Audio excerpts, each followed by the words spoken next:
Would you have me argue that man is entitled to liberty, that he is a rightful owner of his own body? You have already declared it. Must I argue the wrongfulness of slavery? Is that a question for Republicans? Is it to be settled by the rules of logic and argumentation as a matter just over 100 years ago, a peculiar institution existed in our country.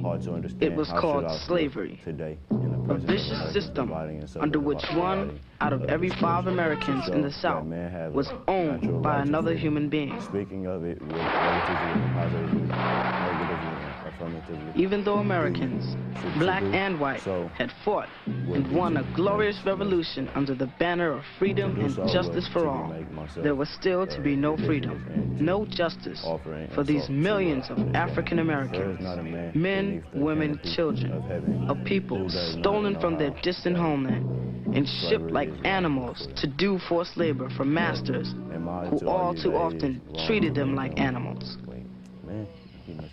It was on a Maryland plantation around 1818 that Frederick Douglass was born a slave. When he was 8 years old, he was sent to work for a well-to-do family in Baltimore. Very good, Fred. Go on. For a brief period, young Frederick Douglass had an unusually kind mistress. She decided to teach the boy to read. To knock out their teeth, to burn their flesh, to starve them into obedience and submission to their masters. Name do you think you're doing? Argue that a system thus marked with blood and you didn't mean any harm. If you give a nigger an inch, he will take a mile. If you teach that nigger how to read, there would be no keeping him. It would forever ruin him to be a slave. Would imply. What then remains to be argued? We carried you here to take care of Thomas. Not divine, that God did not establish. Learn a trade when you're bigger. Doctors of ain't no need for you to be reading, boy.